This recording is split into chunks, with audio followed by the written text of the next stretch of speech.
नमस्कार दोस्तों, राधे राधे। प्रेम से बोलिए बृहस्पति देव की जय। आज हम बृहस्पतिवार की व्रत कथा सुनेंगे। बृहस्पतिवार का कथा सुनने से विष्णु भगवान हमारी सभी दुखों को हरते हैं और जिसके मन में जैसी मनोकामनाएं होती हैं उसे अवश्य पूर्ण करते हैं। अब कथा शुरू करते हैं। भारतवर्ष में एक प्रतापी और दानी राजा राज्य करता था। वो नित्य गरीबों और ब्राह्मणों की सहायता किया करता था। यह बात उसकी रानी को अच्छी नहीं लगती थी। वह न तो गरीबों को दान देती, न ही भगवान का पूजन किया करती थी और राजा को भी दान देने से मना किया करती थी। एक दिन राजा शिकार खेलने वन को गए तो रानी महल में अकेली थी। उस समय बृहस्पति देव साधु के वेश में राजा के महल में भिक्षा के लिए गए और भिक्षा मांगी। रानी ने भिक्षा देने से इनकार कर दिया और कहा, हे साधु महाराज, मैं तो इस दान पुण्य से तंग आ गई हूँ। मेरा पति सारा धन लुटाते रहता है। मेरी इच्छा है कि हमारा सारा धन नष्ट हो जाए, ना फिर रहेगा बांस न बजेगी बांसुरी। साधु ने कहा, हे देवी, तुम बड़ी विचित्र हो। संतान तो सभी चाहते, पुत्र और लक्ष्मी तो पापी के घर भी होने चाहिए। यदि तुम्हारे पास अधिक धन है तो भूखों को भोजन दो, प्यासों के लिए प्याव बनवाओ, मुसाफिरों के लिए धर्मशाले खुलवाओ। जो निर्धन अपनी कुंवारी कन्याओं का विवाह नहीं कर सकते उनका विवाह करा दो। ऐसे और कई काम हैं जिनके करने से तुम्हारा यश लोक परलोक में फैलेगा। परंतु रानी पर उसका उपदेश का कोई फर्क न पड़ा। वह बोली, महाराज, आप मुझे कुछ न समझाएं। मैं ऐसा धन नहीं चाहती जो हर जगह बांटती फिरूं। इस पर साधु महाराज ने उत्तर दिया, यदि तुम्हारी ऐसी इच्छा है तो ऐसा ही होगा। तुम ऐसा करना कि बृहस्पतिवार को घर लीपकर पीली मिट्टी से अपना सर धोकर स्नान करना, भट्टी चढ़ाकर कपड़े धोना। ऐसा करने से आपका सारा धन नष्ट हो जाएगा। इतना कहकर वो साधु महाराज वहां से अंतर ध्यान हो गए। साधु के अनुसार कई बातों को पूरा करते हुए रानी को केवल 3 बृहस्पतिवार ही बीते थे। उसका समस्त धन संपत्ति नष्ट हो गया। भोजन के लिए राजा का परिवार तरसने लगा। एक दिन राजा रानी से बोला, हे रानी, तुम यहीं रहो, मैं दूसरे देश को जाता हूँ, क्योंकि यहाँ पर लोग मुझे जानते हैं, इसलिए मैं कोई छोटा कार्य नहीं कर सकता। ऐसा कहकर राजा परदेश चला गया। वहाँ जंगल से लकड़ी काट कर लाता और शहर में बेचता। इस तरह वह अपना जीवन व्यतीत करने लगा। इधर राजा के परदेश जाते ही रानी और दासी दुखी रहने लगी। एक बार जब रानी और दासी को 7 दिन तक भोजन नहीं मिला तो रानी अपनी दासी से कहने लगी, हे दासी, पास ही नगर में मेरी बहन रहती है, वह बड़ी धनवान है, तू उसके पास जा और कुछ ले आ ताकि थोड़ा गुजर बसर हो जाए। दासी रानी की बहन के घर गई। उस दिन गुरुवार था और रानी की बहन उस समय बृहस्पतिवार व्रत की कथा सुन रही थी। दासी की रानी की बहन को अपनी रानी का संदेश दिया, लेकिन रानी की बड़ी बहन ने कोई उत्तर नहीं दिया। जब दासी को रानी की बहन से कोई उत्तर नहीं मिला तो वह बहुत दुखी हुई और क्रोध भी आया और वहां से चली गई। दासी ने वापस आकर रानी को सारी बात बताई। सुनकर रानी ने अपने भाग्य को कोसा। उधर रानी की बहन ने सोचा कि मेरी बहन की दासी आई थी, परंतु मैं उससे कुछ न बोली, इससे वह बहुत दुखी हुई होगी। कथा सुनकर वह पूजन समाप्त करके वह अपनी बहन के घर आई और कहने लगी, हे बहन, मैं बृहस्पतिवार का व्रत कर रही थी। तुम्हारी दासी मेरे घर आई थी, परंतु जब तक कथा होती है तब तक ना तो उठते हो ना ही कुछ बोलते हैं, इसलिए मैं नहीं बोली। कहो दासी क्यों गई थी? रानी बोली, बहन, तुमसे मैं क्या छिपाऊं, हमारे घर में खाने तक को अनाज नहीं था। ऐसा कहते कहते रानी की आंखें भर गई। उसने दासी समेत पिछले 7 दिनों के भूखे रहने की बात अपनी बहन को बताया। रानी की बहन बोली, देखो बहन, भगवान बृहस्पति देव सबकी मनोकामना पूर्ण करते हैं। देखो, शायद तुम्हारे घर में अनाज रखा हो। पहले तो रानी को विश्वास नहीं हुआ, पर बहन के आग्रह करने पर उसने अपनी दासी को अंदर भेजा तो उसे सचमुच अनाज से भरा एक घड़ा मिला। यह देखकर दासी को बड़ी हैरानी हुई। दासी रानी से कहने लगी, हे रानी, जब हमको भोजन नहीं मिलता तो हम व्रत ही तो करते हैं, इसलिए क्यों न इस व्रत और कथा की विधि पूछ ली जाए ताकि हम भी व्रत कर सके। तब रानी ने अपनी बहन से बृहस्पतिवार व्रत के बारे में पूछा। उसकी बहन ने बताया, बृहस्पतिवार के व्रत के दिन चने की दाल और मुनक्का से विष्णु भगवान का केले की जड़ में पूजन करें तथा दीपक जलाएं, व्रत कथा सुने और पीला भोजन ही करें, इससे बृहस्पति देव प्रसन्न होते हैं। व्रत और पूजन विधि बताकर रानी की बहन अपने घर को लौट आई। 7 दिन के बाद जब गुरु आ रहा है तो रानी और दासी ने व्रत रखा। घुड़साल में जाकर चना और गुड़ ले आई। फिर उसने केले की जड़ तथा विष्णु भगवान का पूजन किया। अब पीला भोजन कहाँ से आए, इस बात को लेकर दोनों बहुत दुखी हुई। चूंकि उन्होंने व्रत कर रखा था इसलिए बृहस्पति देव उनसे बहुत प्रसन्न थे। इसलिए वह एक साधारण व्यक्ति का रूप धारण कर 2 थालों में सुंदर पीला भोजन दासी को दे गए। भोजन पाकर दासी बहुत प्रसन्न हुई और फिर रानी के साथ मिलकर भोजन ग्रहण किया। उसके बाद सभी गुरुवार को व्रत और पूजन करने लगी। बृहस्पति भगवान की कृपा से उनके पास फिर से धन संपत्ति आ गई, परंतु रानी फिर से पहले की तरह आलस्य करने लगी। तब दासी बोली, देखो रानी, तुम पहले भी इस प्रकार आलस्य करती थी, तुम्हें धन रखने में कष्ट होता था, इस कारण सभी धन नष्ट हो गया। अब जब भगवान बृहस्पति की कृपा से धन मिला है तो तुम्हें फिर से आलस्य होता है। रानी को समझाते दासी कहती है, बड़ी मुसीबतों के बाद हमने धन पाया है, इसलिए हमें दान पुण्य करना चाहिए, भूखे मनुष्य को भोजन कराना चाहिए और धन को शुभ कार्यों में खर्च करना चाहिए, जिससे तुम्हारे कुल का यश बढ़ेगा, स्वर्ग की प्राप्ति होगी और पितृ प्रसन्न होंगे। दासी की बात मानकर रानी अपना धन शुभ कार्यों में खर्च करने लगी, जिससे पूरे नगर में उसका यश फैलने लगा। एक दिन राजा दुखी होकर जंगल में एक पेड़ के नीचे आसन जमाकर बैठा था। वह अपनी दशा को याद करके व्याकुल होने लगा। बृहस्पतिवार का दिन था। एकाएक उन्हें देखकर निर्जन वन में एक साधु प्रकट हुए। वह साधु वेश में स्वयं बृहस्पति देवता थे। लकड़हारे के सामने आकर बोले, हे लकड़हारे, तुम सुनसान जंगल में किस चिंता में बैठा है? लकड़हारे ने दोनों हाथ जोड़कर प्रणाम किया और उत्तर दिया, महात्मा जी, आप सब जो कुछ जानते, मैं आपसे क्या कहूँ। यह कहकर वो रोने लगा और साधु को अपनी आत्मकथा सुनाई। महात्मा जी ने कहा, तुम्हारी स्त्री ने भगवान बृहस्पति देव के दिन का बृहस्पति भगवान का अनादर किया था, जिसके कारण रुष्ट होकर उन्होंने तुम्हारी यह दशा कर दी। अब तुम चिंता ना करो, दूर मेरे कहने पर चलो, तुम्हारे सारे कष्ट दूर हो जाएंगे और भगवान पहले से भी अधिक धन संपत्ति तुम्हें देंगे। तुम बृहस्पतिवार के दिन कथा किया करो, 2 पैसे के चने मुनक्का लाकर उसका प्रसाद बनाओ और शुद्ध जल से लोटे में शक्कर मिलाकर अमृत तैयार करो। कथा के पश्चात अपने पूरे परिवार और सुनने वालों प्रेमियों में अमृत व प्रसाद बांटकर तुम खुद भी ग्रहण करो। ऐसा करने से भगवान तुम्हारी सभी मनोकामनाएं पूर्ण करेंगे। साधु के ऐसे वचन सुनकर लकड़हारा बोला, हे प्रभु, मुझे लकड़ी बेचकर इतना भी नहीं मिलता जिससे मैं भोजन के उपरांत कुछ बचा सकूं। मेरी रात्रि में अपनी स्त्री को व्याकुल देखा है, मेरे पास कुछ भी नहीं जिससे मैं उसकी खबर मंगा सकूं। साधु ने कहा, हे लकड़हारे, तुम किसी बात की चिंता मत करो, बृहस्पति देव तुम्हारी सभी मनोकामनाएं पूरी करेंगे।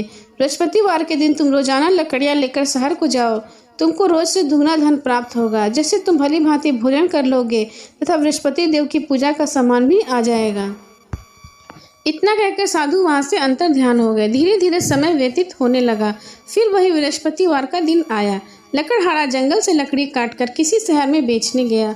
उसे उस दिन से दुगना पैसा मिला। राजा ने चना गुड़ आदि लाकर गुरुवार का व्रत किया। उस दिन से उसके सभी क्लेश दूर हुए। परंतु जब दोबारा गुरुवार आया तो बृहस्पतिवार का व्रत करना वह भूल गया। इस कारण बृहस्पति भगवान नाराज हो गए। उस दिन उस राजा के नगर ने विशाल योग का आयोजन किया तथा शहर में घोषणा करा दी कि कोई भी मनुष्य अपने घर में भोजन न बनावे, न आग जलावे, समस्त जनता मेरे यहाँ भोजन करने आवे। इस आज्ञा को जो नहीं मानेगा उसे फांसी की सजा दी जाएगी। इस तरह की घोषणा संपूर्ण नगर में करवा दी गई। राजा की आज्ञा अनुसार शहर के सभी लोग भोजन करने गए, लेकिन लकड़हारा कुछ देरी से पहुंचा, इसलिए राजा उसको अपने साथ घर लिवा गए और ले जाकर भोजन करा रहे थे। तभी रानी की दृष्टि उस खूंटी पर पड़ी जिस पर उसका हार लटका हुआ था। वह वहां पर दिखाई नहीं दिया।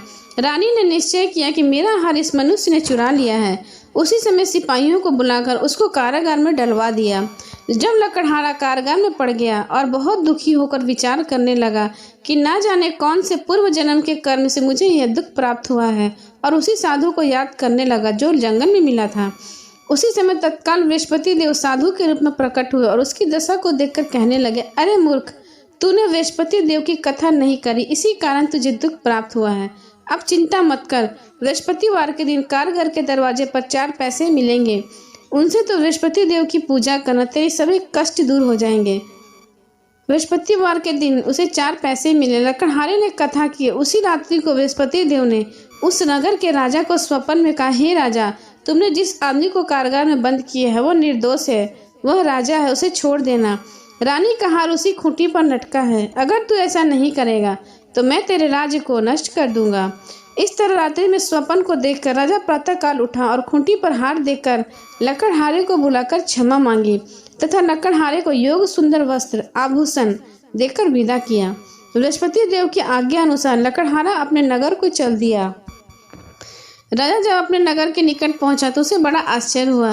नगर में पहले से अधिक बाग, तालाब, कुएं तथा बहुत सी धर्मशालाएं, मंदिर आदि बने थे। राजा ने पूछा कि यह किसका बाग और धर्मशाला? तब नगर के सब लोग कहने लगे रानी और बांदी के हैं। तो राजा को बहुत आश्चर्य हुआ और गुस्सा भी आया। जब रानी ने यह खबर सुनी कि राजा आ रहे हैं तो उन्होंने बांदी से कहा, हे दासी, देख राजा हमको कितनी बुरी हालत में छोड़ गए थे। हमारी ऐसी हालत देखकर वो लौट न जाए, इसलिए तू दरवाजे पर खड़ी हो जा। आज्ञा के अनुसार दासी दरवाजे पर खड़ी हो गई। राजा आए तो उन्हें अपने साथ लिवा लाए। तब राजा ने क्रोध कर अपनी रानी से पूछा है कि यह धन तुम्हें कैसे प्राप्त हुआ? तब उन्होंने कहा कि हमें यह सब धन बृहस्पति देव की कृपा से प्राप्त हुआ है। राजा ने निश्चय किया 7 रोज बाद तो सभी बृहस्पति देव का पूजन करते हैं, परंतु मैं प्रतिदिन दिन में 3 बार कहानी तथा रोज व्रत किया करूंगा। अब हर समय राजा के दुपट्टे में चने की दाल बंधी रहती तथा दिन में 3 बार वो कहानी कहता। एक रोज राजा ने विचार किया, चलो अपनी बहन के यहाँ हो आवे। इस तरह निश्चय कर राजा घोड़े पर सवार हो अपनी बहन के यहाँ चलने लगा। मार्ग में उसने देखा कि कुछ आदमी एक मुर्दे को लेकर जा रहे हैं। उन्हें रोककर राजा कहने लगा, अरे भाइयों, मेरी बृहस्पति देव की कथा सुन लो। वह बोले, लो, हमारा तो आदमी मर गया, इसे अपनी कथा की पड़ी है। परंतु कुछ लोग बोले, अच्छा कहो, हम तुम्हारी कथा भी सुनेंगे। राजा ने दाल निकाली और जब कथा आधी हुई तो मुर्दा हिलने लगा, और जब कथा समाप्त हुई तो राम राम कहकर वह मनुष्य उठकर बैठ गया। आगे मार्ग में उसे किसान खेत में हल चलाता मिला। राजा ने उसे देखा और उससे बोला, अरे भाई, तुम मेरी बृहस्पतिवार की कथा सुन लो। किसान बोला, जब तक मैं तेरी कथा सुनूंगा तब तक 4 हरिया जोत लूंगा। जा अपनी कथा किसी और को सुनाना। इस तरह राजा आगे चलने लगा। राजा के हटते बैल पछाड़ खाकर गिर गया तथा किसान के पेट में जोर से दर्द होने लगा। उस समय उसकी माँ रोटी लेकर आई। उसने यह देखा तो अपने पुत्र से सब हाल पूछा और बेटे ने सभी हाल कह दिया। बुढ़िया दौड़ी दौड़ी उस घुड़सवार के पास गई और बोली कि मैं तेरी कथा सुनूंगी, तू अपनी कथा मेरे खेत पर चलकर ही कहना। राजा ने बुढ़िया के खेत पर जाकर कथा कही, जिससे सुनते ही बैल उठकर खड़े हुए तथा किसान के पेट का दर्द भी बंद हो गया। राजा अपनी बहन के घर पहुंचा। बहन ने भाई की खूब मेहमानी की। दूसरे रोज प्रातःकाल राजा जगा तो वह देखने लगा कि यहाँ के सभी लोग पहले भोजन कर रहे हैं। राजा ने अपनी बहन से कहा, ऐसा कोई मनुष्य नहीं जिसने भोजन न किया हो, मेरी बृहस्पतिवार की कथा सुन ले। बहन बोली, हे भैया, यह देश ऐसा ही है, पहले लोग यहाँ भोजन करते हैं, बाद में अन्य कार्य करते हैं। अगर कोई पड़ोस में हो तो मैं देखा हूँ। वह ऐसा कहकर देखने चली गई, परंतु ऐसा कोई व्यक्ति न मिला जिसने भोजन न किया हो। अंत वह कुम्हार के घर गए, जिसका लड़का बीमार था। उसे मालूम हुआ कि वहाँ 3 रोज से किसी ने भोजन नहीं किया। रानी ने अपने भाई से कथा सुनने के लिए कुम्हार से कहा तो वो तैयार हो गया। राजा ने वहां जाकर बृहस्पतिवार की कथा की, जिसको सुनकर उसका लड़का ठीक हो गया। अब तो राजा की प्रशंसा होने लगी। एक रोज राजा अपनी बहन से कहने लगा, हे बहन, अब हम अपने घर को जाएंगे, तुम भी तैयार हो जाओ। राजा की बहन ने अपनी सास से कहा। सास ने कहा, हाँ चली जा, परंतु अपने लड़कों को मत ले जाना, क्योंकि तेरे भाई को कोई औलाद नहीं है। बहन बोली, भैया मैं तो चलूंगी, पर कोई बालक नहीं जाएगा। राजा बोला, जब कोई बालक नहीं चलेगा तुम जाकर क्या करोगे? बड़े दुखी मन से राजा अपने नगर को लौट आया। राजा ने अपनी रानी से कहा, हम निर्वंशी हैं, हमारा मुख किसी को देखने का धर्म नहीं, और कुछ भोजन आदि न किया और सो गया। रानी बोली, हे प्रभु, बृहस्पति देव ने हमें सब कुछ दिया है, हमें औलाद अवश्य देंगे। उसी रात बृहस्पति देव ने राजा को स्वप्न में कहा, हे राजा, उठ, सभी सोच को त्याग दे, तेरी रानी गर्भ से है। राजा की बात सुनकर बड़ी खुशी हुई। 9वें महीने उसके गर्भ से एक सुंदर पुत्र ने जन्म लिया। तब राजा बोला, हे रानी, स्त्री बिना भोजन के रह सकती, बिना कुछ कहे नहीं रह सकती। जब मेरी बहन आवे तो तुम उसे कुछ मत कहना। रानी ने सुनकर हाँ कर दिया। जब राजा की बहन ने यह सुख समाचार सुना तो वह बहुत खुश हुई तथा बधाई लेकर अपने भाई के यहाँ आई। तभी रानी ने कहा, घोड़ा चढ़कर नहीं आई, गधा चढ़कर आई।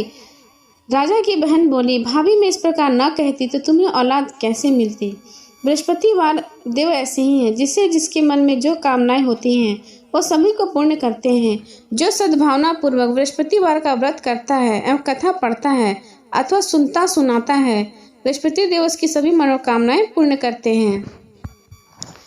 प्रेम से बोले, बृहस्पति देव की जय, विष्णु भगवान की जय। भगवान बृहस्पति देव उसकी सदैव रक्षा करते हैं। संसार में जो मनुष्य सद्भावना से भगवान जी की पूजन व्रत सच्चे हृदय से करते हैं तो उनकी सब मनोकामनाएं पूर्ण होती हैं। जैसी सच्ची भावना और से राजा और रानी ने उनका कथा का गुणगान किया तो उनकी सभी इच्छाएं बृहस्पति देव जी ने पूर्ण की। इसलिए पूर्ण कथा सुनने के बाद प्रसाद लेकर ही जाना चाहिए। हृदय मन से उनका मनन करते हुए जय जयकार बोलना चाहिए।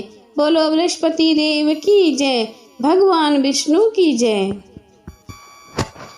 अब सुने बृहस्पति देव की आरती। ओम जय बृहस्पति देवा, स्वामी जय बृहस्पति देवा। छिन छिन भोग लगाऊं, कदली फल मेवा। ओम जय बृहस्पति देवा, तुम पूर्ण परमात्मा। तुम अंतर्यामी, जगत पिता जगदीश्वर, तुम सबके स्वामी। ओम जय बृहस्पति देवा, चरणामृत निज निर्मल।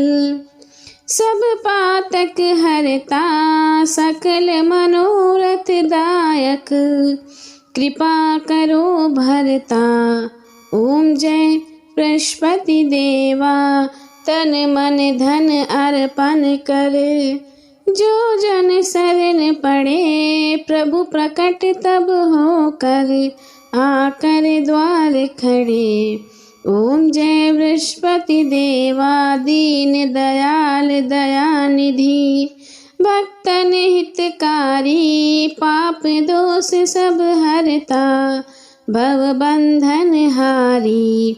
ओम जय बृहस्पति देवा, सकल मनोरथ दायक, सब संशय हारो, विषय विकार मिटाओ, संतन सुखकारी। ओम जय बृहस्पति देवा, जो कोई आरती तेरी, प्रेम सहित गावे, ज्येष्ठानंद आनंद करे, सो निश्चय फल पावे। ओम जय बृहस्पति देवा, ओम जय बृहस्पति देवा, स्वामी जय बृहस्पति देवा। छिन छिन भोग लगाऊं, कदली फल मेवा। ओम जय बृहस्पति देवा, स्वामी जय बृहस्पति देवा। प्रेम से बोलिए भगवान विष्णु की जय, बृहस्पति देवता की जय।